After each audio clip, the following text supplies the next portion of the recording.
Hello YouTubers and fellow vintage radio enthusiasts. Radio for this video is a Courier Spartan PLL. This is probably a 1977, 1978. This is a Uniden produced 858 PLL chassis. It's not like the Centurion or the Gladiator. This one's probably a little more like the traditional 858 Uniden, chassis radios. I've actually got two of these. This one I just recently got off of eBay. It's supposed to have been all working, but I don't consider, or works great was the description. And works great doesn't, it should mean the radio doesn't have bad solder joints where the transmit and receive are intermittent, and the power socket in the back of the radio probably shouldn't be broken like that. I wish I'd left it out. Some bubba at some time or another after the socket was broken, I guess they tried to fix it with epoxy, or actually it looked more like super glue. That didn't work out too well, so they actually went to all the trouble and drilled a hole in the side of the chassis, got a nut and a screw, and bent a thick piece of metal into kind of like a weird angled dog leg just right to put pressure up against that socket, just so it wouldn't be pushed back in radio. As you can see, it's a standard 3-pin, just like any Cobra or any Export Uniden of today. I have no idea why they didn't just replace it. Would have made a lot more sense, which is what I did. I had an old Cobra 29, a China-made one that that it was given into a friend of mine from a radio shop, and there were still some usable parts in it. He didn't want it, so of course I took it home with me and I robbed the connector out of it.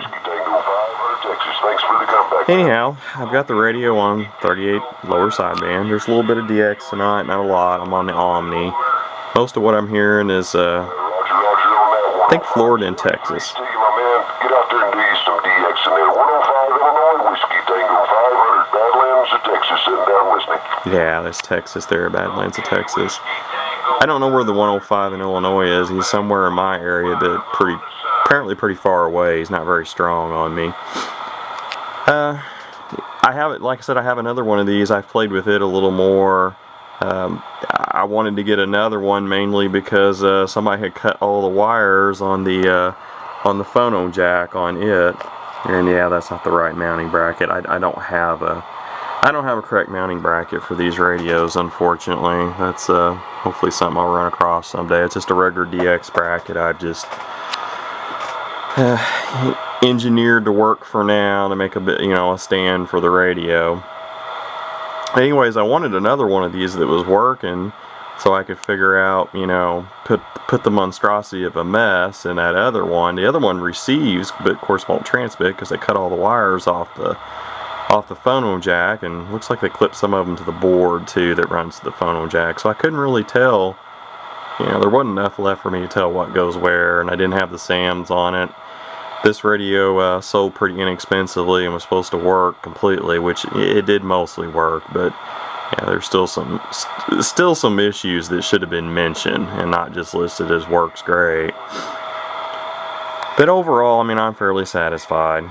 Somebody wouldn't have been able to fix this stuff themselves. Would probably be greatly upset and would have good reason to be.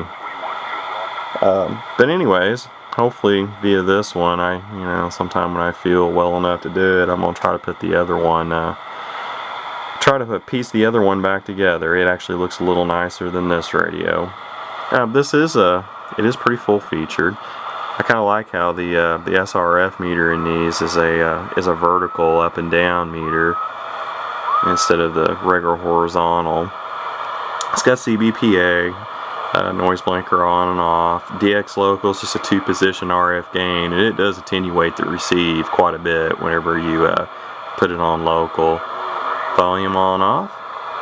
Clarifier has not been opened up, it just slides receive. This radio has no modifications. It's seen some repairs in its life. I think the final, I can't remember if it was the final or driver or both, had been replaced, looked like a long time ago. And the audio chip had been replaced. but you know, no channels, never been tuned up, shockingly enough. That really surprised me. It's just doing 10 watts peak, both AM and both single sideband modes.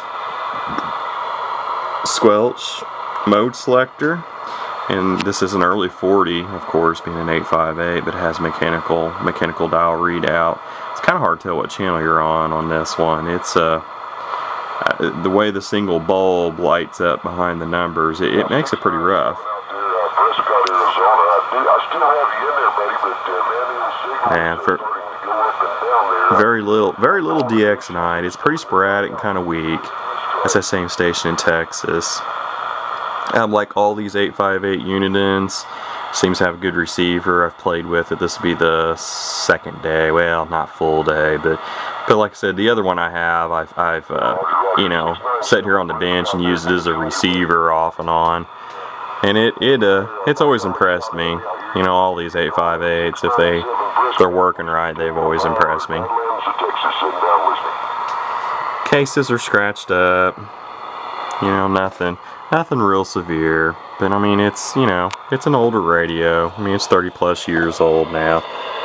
Like you can see, the original data tag is missing off the bottom of it, but the aluminum data tag on the back is there. I'm using the microphone off my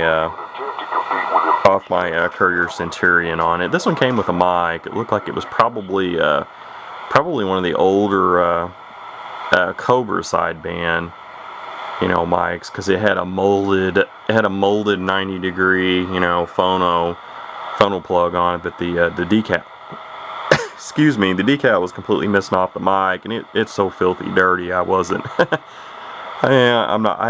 haven't used it once to make sure it worked, and I wasn't going to use it for the video because I felt like cleaning it up. It needs extensive cleaning.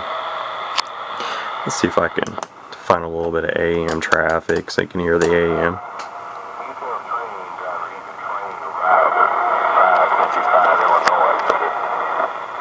Yeah, it really is falling out. Still got some on 6, but it's not near as strong as it was, say, like 30 minutes ago. That is a speaker in the radio. It has a good sound to it. And I have to say, I've gained a lot of respect for these Uniden 858s. You know, at one time I didn't really give them any consideration or anything, but I've come to realize the error of my ways. They are good radios for sure. Not the greatest transmitters. They're average. I mean, they're just standard radio transmit, but the receive more makes up for it. Anyhow, I think that pretty much covers the Courier Spartan PLL. I don't think these are, I wouldn't call them a rare radio, but they're not a real common one. I only know of 3 Courier, you know, 858 PLL radios. The Courier Centurion base, which there are 2 versions. Actually, there were 2 versions of it. There was the PLL like this, and then there was a 40D with the digital readout.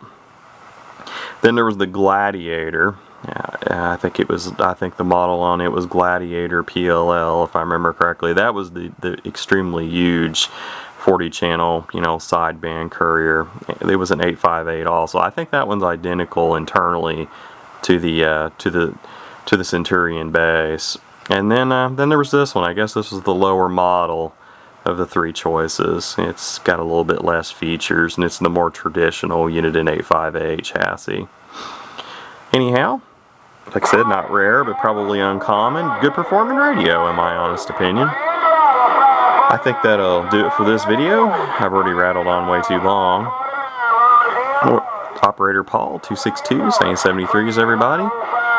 And I'll try to get another video made sometime here soon and post it up. Hope you guys enjoyed.